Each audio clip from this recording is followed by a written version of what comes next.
குருவியின் noodles. ஒரு அழகான காட்டுல இருந்த மரத்தோட கிளையில மீனுக்குருவியோட வீடு இருந்துச்சு. அந்த வீட்ல மீனுக்குருவி தான் பொண்ணு சாரா கூட வாழ்ந்து வந்துச்சு.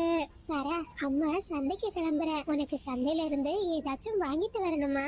ஆமாம்மா, எனக்கு ரொம்ப நாளா நூடுல்ஸ் சாப்பிடணும்னு ஆசை. நான் அதுக்காக நீங்க கொடுக்கிற காசை சேமிச்சு வச்சிருக்கேன். அப்படியா? இது ரொம்ப நல்ல விஷயம் சாரா. நீயும் என் கூட வா, நாம சந்தையில இருந்து நூடுல்ஸ் வாங்கிட்டு வரலாம். சாராவும் தான் சேமிச்ச பணத்தை எடுத்துக்கிட்டு தான் அம்மா கூட ரொம்ப சந்தோஷமா மார்க்கெட்டை நோக்கி பறந்து போனா. மீனுக்குருவி தான் வீட்டுக்கு தேவையான பழங்களையும் காய்கறிகளையும் சந்தையில இருந்து வாங்குச்சு. பிறகு சாராவை கூட்டிக்கிட்டு நூடுல்ஸ் கடைக்கு போச்சு. சாராவும் தான் சேமிச்ச பணத்தை கொடுத்து தனக்கு பிடிச்ச நூடுல்ஸ் பாக்கெட்டை வாங்கினா. சாரா, நாம இப்ப வீட்டுக்கு கிளம்பலாமா? அம்மா அம்மா, இந்த நூடுல்ஸ ராத்திரி எனக்கு சுவையா செஞ்சு தரீங்களா? கண்டிப்பா செஞ்சு தரேன் சாரா, நாம இப்போ வீட்டுக்கு கிளம்பலாம் அப்படின்னு சொன்ன மீனுக்குருவி சாராவை கூட்டிக்கிட்டு தான் வீட்டை நோக்கி பறக்க ஆரம்பிச்சது.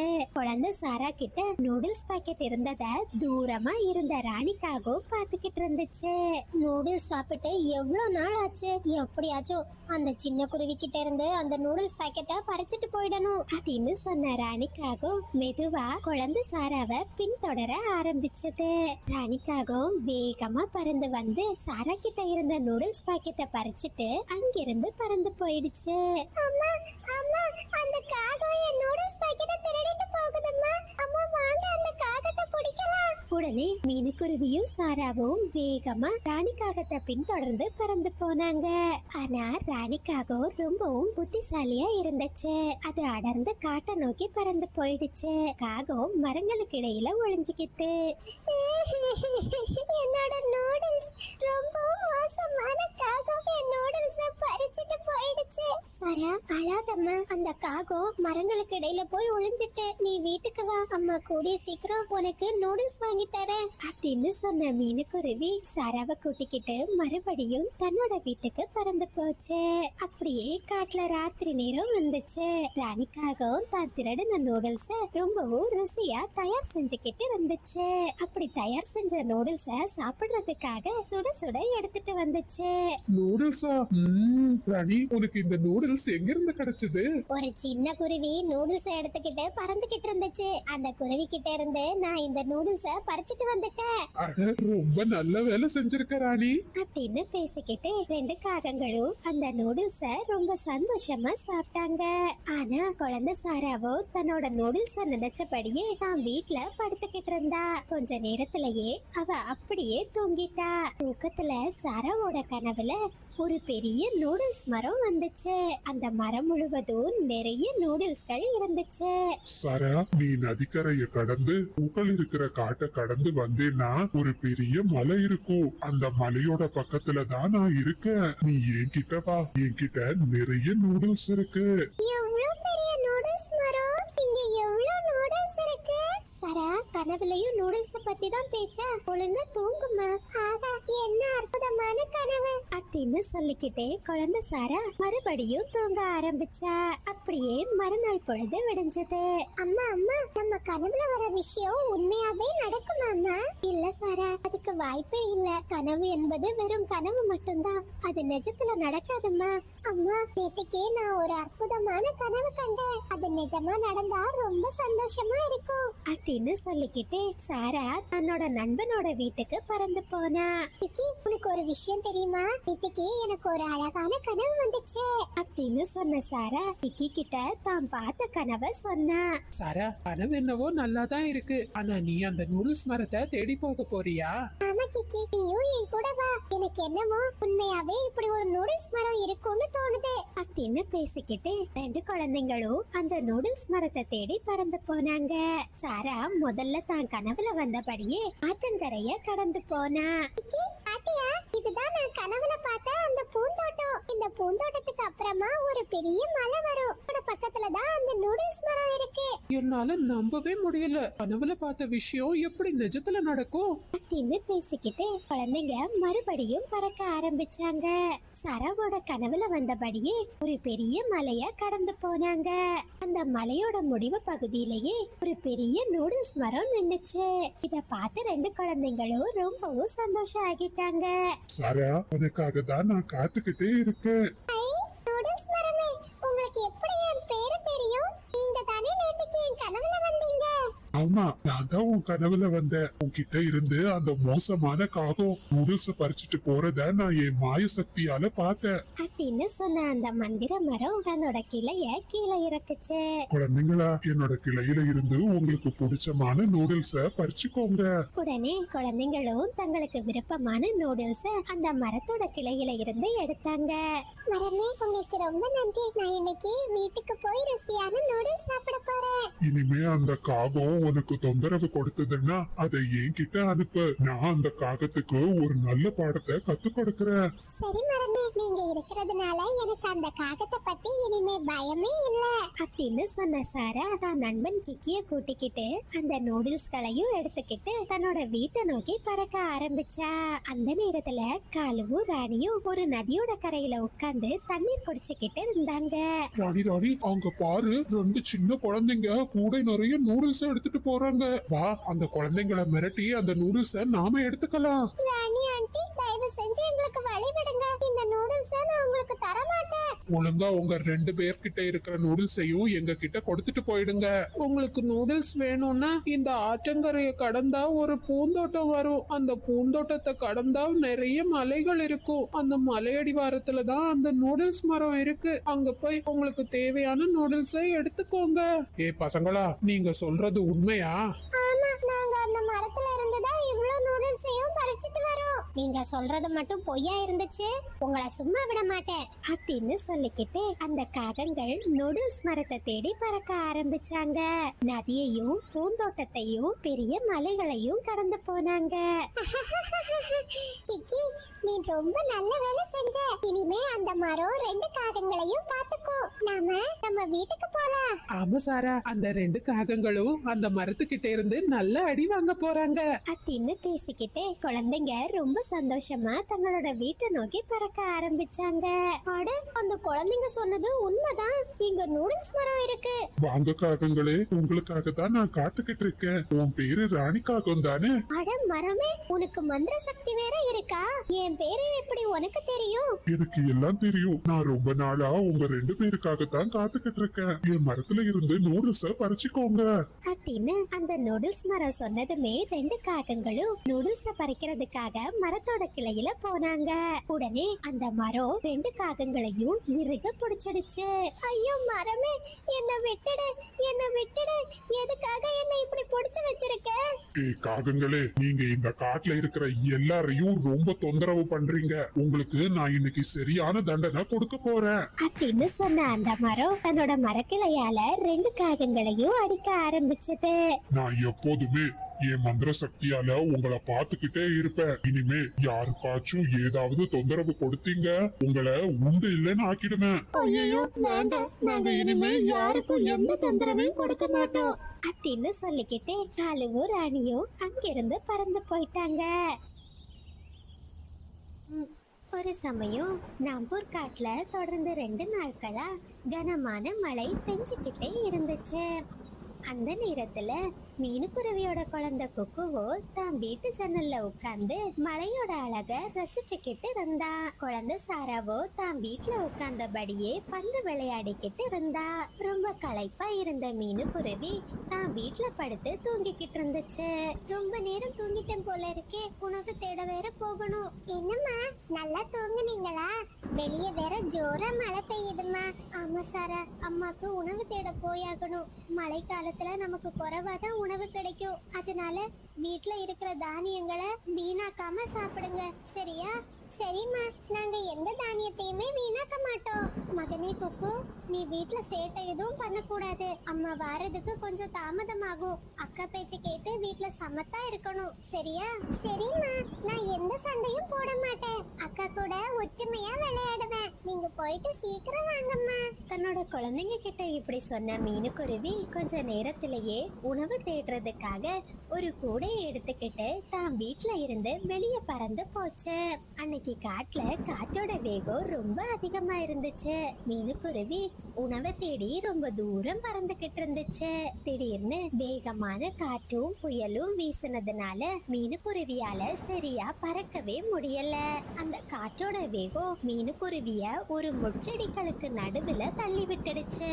அந்த செடியில இருந்து மீனுக்குருவி வெளியே வர்றதுக்கு எவ்வளவோ முயற்சி செய்தது. ஆனா மீனுவால அந்த முச்செடியில இருந்து வெளியே வரவே முடியல. மீனுவோட ரெக்கையில இருந்தும் ரத்தம் வடிய ஆரம்பிச்சது. இது என்ன சோதனை? என்னால இந்த முச்செடியில இருந்து வெளியே வரவே முடியலையே. இதுக்கு மேலேயும் முயற்சி செய்தேனா என் ரெக்கைகள்ல காயம் இன்னும் அதிகமாகும் அப்படின்னு சொன்ன மீனுக்குருவி அழுதபடியே அந்த பக்கமா யாராச்சும் வராங்களான்னு பாத்துக்கிட்டு இருந்துச்சு. அதே நேரம் அந்த முட்புதரோட பக்கத்துல ஒரு பெரிய அத்தி மரம் ஒண்ணு இருந்துச்சு. அந்த மரத்தோட கிளையில காலு ராணிங்கிற 2 காகங்கள் கூடு கட்டி வாழ்ந்து வந்தாங்க. நம்ம நிலைமைய பாத்தீங்களா? ஒவ்வொரு மழை காலத்திலயும் இப்படிதான் குளிர்ல நடுங்கிக்கிட்டே இருக்கும். நாம எப்பதான் மர வீடு கட்ட போறோம் காலு? அதெல்லாம் நடக்கும்போது பாத்துக்கலாம். நமக்குன்னு கடவுள் என்னைக்காவது ஒரு நாள் கண்ணை திறக்காமலா போயிடுவாரு. சரி வா, அடுத்த வேளைக்கு என்ன சாப்பிடலான்னு பார்க்கலாம் அப்படின்னு 2 காகங்களும் பேசிக்கிட்டு இருந்தது மீனுக்குருவியோட காதுல கேட்க ஆரம்பிச்சது. யாராச்சும் இருக்கீங்களா? நான் இந்த முட்புதர்ல மாட்டிக்கிட்டு இருக்கேன். தயவு செஞ்சு எனக்கு உதவி பண்ணுங்க. தயவு செஞ்சு இங்க வாங்க. ராணி, அங்க ஏதோ ஒரு குருவியோட சத்தம் கேக்குது. வா, என்னன்னு பாத்துட்டு வரலாம் அப்படின்னு பேசிக்கிட்டே 2 காகங்களும் மீனுக்குருவிய நோக்கி பறந்து போனாங்க. ஏய் குருவி, இந்த முட்புதரோட நடுவுல என்ன செய்துகிட்டு இருக்க? காகங்களே, நான் உணவு தேடி இந்த பக்கமா பறந்து போனேன். காற்றோட வேகத்தால இந்த முட்புதர்ல நான் சிக்கிக்கிட்டேன். தயவு செஞ்சு என்னை இந்த முட்புதர்ல இருந்து வெளியே எடுங்க. ராணி, இந்த குருவிய பார்த்தா பாவமா இருக்கு. நாம 2 பேரும் சேர்ந்து இந்த குருவியை வெளியே எடுத்துடலாமா? முட்டாள் காலு, கடவுளா நமக்கு ஒரு நல்ல வழிய காட்டியிருக்காரு. நான் உணவு தேட போன நேரம் இந்த குருவியோட வீட பார்த்திருக்கேன். இந்த குருவிக்கு ரொம்ப அழகான வீடு இருக்கு. இந்த குருவி இங்கே கடந்து செத்து போயிடுச்சுன்னா அந்த வீடு நமக்கு சொந்தம். நாமளும் இந்த காட்டுல பெரிய மர வீட்டுல வாழலாம். ராணி, கடவுள் நமக்கு நல்ல விதத்துல வழிய காட்டிட்டாரு அப்படின்னு பேசிக்கிட்டு 2 காகங்களும் மீனுக்குருவி மேல இன்னும் அதிக முச்செடிகளை தூக்கி போட்டாங்க. காகங்களே, என்ன பண்றீங்க? தயவு செஞ்சு என் மேல முச்செடிகளை தூக்கி போடாதீங்க. ஏ குருவி, இந்த பக்கமா எந்த பறவைகளுமே மழை காலத்துல வர மாட்டாங்க. நீ தெரியாம வந்து இங்க சிக்கிக்கிட்ட. உன்னோட வீடு இனிமே எங்களுக்கு சொந்தம் அப்படின்னு சொல்லிட்டு 2 காகங்களும் ரொம்ப சந்தோஷமா மீனுக்குருவியோட வீட்டை நோக்கி பறந்து போனாங்க. அப்பாவி மீனுக்குருவியோ தன்னோட 2 குழந்தைங்களையும் நினைச்சு அழுதுகிட்டே அந்த முச்செடியோட நடுவுல இருந்துச்சு. பசங்களா, பசங்களா, நான் அம்மா வந்திருக்கேன். வீட்டோட கதவை திறங்க. உடனே மீனுக்குருவியோட குழந்தைங்களும் வந்திருக்கிறது தன்னோட அம்மான்னு நினைச்சு வீட்டோட கதவை திறந்தாங்க. அந்த சமயத்தை பயன்படுத்திக்கிட்ட 2 காகங்களும் வீட்டுக்குள்ள வந்துட்டாங்க. நீங்க 2 பேரும் யாரு? எங்க அம்மா எங்க? ஏ பசங்களா, உங்க அம்மா நம்ம காட்டுல இருக்கிற தண்ணி இல்லாத கிணத்துல விழுந்துட்டாங்க. உங்க அம்மாவை சீக்கிரம் போய் காப்பாத்துங்க. தம்பி கொக்கு, சீக்கிரம் வா. எப்படியாச்சும் நம்ம அம்மாவை காப்பாத்தி ஆகணும் அப்படின்னு சொன்ன சாரா தான் தம்பிய கூட்டிக்கிட்டு தன்னோட அம்மாவை தேடி பறந்து போனா. நான் நினைச்சதை விட இந்த வீடு ரொம்ப அற்புதமா இருக்கு. இந்த குருவியோட வீட்டுல நிறைய உணவு வேற இருக்கும்னு நினைக்கிறேன். வா வா, எல்லாத்தையும் எடுத்து சாப்பிடலாம் அப்படின்னு பேசிக்கிட்டு 2 காகங்களும் வீட்டுக்குள்ள இருந்த உணவை சாப்பிட ஆரம்பிச்சாங்க. அந்த நேரத்துல காட்டுல மழை பெய்யறதும் நின்று இருந்துச்சு. 2 குழந்தைங்களும் நிறைய இடங்களுக்கு பறந்து போனாங்க. ஆனா அவங்களால தண்ணி இல்லாத கிணற பார்க்கவே முடியல. அக்கா, எங்க தேடியுமே கிணறு கிடைக்கலையேக்கா. நாம இப்ப என்னக்கா செய்யறது? குக்கு, என் நண்பன் கிக்கியோட வீடு இங்கதான் இருக்கு. அவனுக்கு இந்த காட்டுல இருக்கிற எல்லா இடங்களும் தெரியும். வா, நாம அவன்கிட்ட போய் உதவி கேட்கலாம் அப்படின்னு பேசிக்கிட்ட குழந்தைங்க கிக்கியோட வீட்டை நோக்கி பறந்து போனாங்க. சாரா, குக்கு, இந்த நேரத்துல எங்க வந்திருக்கீங்க? என்ன விஷயம்? கிக்கி, எங்க அம்மா கிணறுல மாட்டிக்கிட்டாங்க. அவங்கள எப்படியாச்சும் காப்பாத்தணும். உனக்கு தண்ணி இல்லாத கிணறு எங்க இருக்குன்னு தெரியுமா? ஆஹா, எனக்கு நல்லா தெரியும். நம்ம காட்டோட முடிவு பகுதியில தான் அது இருக்கு. எங்க அம்மாவும் அப்பாவும் உணவு தேட போயிருக்காங்க. அவங்க திரும்பி வர்றதுக்கு நேரம் ஆகும். அதுக்குள்ள நாம அந்த கிணத்துக்கு போயிட்டு வந்துடலாம் அப்படின்னு சொன்ன கிக்கி சாராவையும் குக்குவையும் கூட்டிக்கிட்டு அந்த பாலடைஞ்ச கிணத்தை நோக்கி பறந்து போனா. கிணத்துக்கு வந்ததுமே எல்லா குழந்தைங்களும் கிணத்துக்குள்ள எத்தி பார்த்தாங்க. அம்மா அம்மா, நீங்க கிணத்துக்குள்ளயா இருக்கீங்க? என்னோட சத்தம் கேக்குதா அம்மா? ஆனா கிணத்துல இருந்து எந்த சத்தமுமே வெளியே வரல. சாரா, உங்க அம்மா கிணத்துல மாட்டி இருக்காங்கன்னு யாரு சொன்னா? எங்க வீட்டுக்கு புதுசா 2 காகங்கள் வந்திருந்தாங்க. அவங்க தான் என்கிட்ட சொன்னாங்க. ஐயோ சாரா, அந்த காகங்கள் நிச்சயமா உன்கிட்ட போய் தான் சொல்லியிருப்பாங்க. எங்க அம்மா அடிக்கடி சொல்லுவாங்க, காகங்கள் எல்லாம் நம்மளை ஏமாத்துவாங்க, அவங்க கிட்ட ஜாக்கிரதையா இருக்கணும்னு. நாம காட்டுல வேற எல்லா இடத்துக்கும் போய் உங்க அம்மாவை தேடி பார்க்கலாம் அப்படின்னு பேசிக்கிட்ட குழந்தைங்க மறுபடியும் தங்களோட அம்மாவை தேடி பறக்க ஆரம்பிச்சாங்க. அந்த சமயத்துல ஒரு வயசான ஆந்தை ரொம்பவும் சோர்ந்து போய் ஒரு இடத்துல உட்கார்ந்திருந்தாங்க. ஏ பசங்களா, இங்க வாங்க, எனக்கு ஒரு உதவி தேவை. பசங்களா, இங்கிருந்து கொஞ்சம் தூரம் போனீங்கன்னா ஒரு முட்புதர் வருமா, அதுல இருந்து எனக்கு கொஞ்சம் முச்செடிகளை பறிச்சு தரீங்களா? பாட்டி, முச்செடிகளை எதுக்கு கேக்குறீங்க? நான் ரொம்ப கஷ்டப்பட்டு தானியங்களை சேமிச்சு வச்சேன்ப்பா. எங்க வீட்டுல எலி தொல்லை ரொம்ப அதிகமா இருக்கு. அந்த எலிகளை சமாளிக்கிறதுக்கு தான் நான் முச்செடிகளை தேடி வந்தேன். நான் இங்கே இருக்கேன். எனக்காக கொஞ்சம் முச்செடிகளை பறிச்சு கொண்டு வரீங்களா? சரி சரி பாட்டி, நாங்க போயிட்டு சீக்கிரம் வரோம். இந்த கத்திய வச்சுக்கோங்க, இது உங்களுக்கு ரொம்ப பிரயோஜனமா இருக்கும். அத வாங்கின குழந்தைங்க முட்புதரை நோக்கி பறந்து போனாங்க.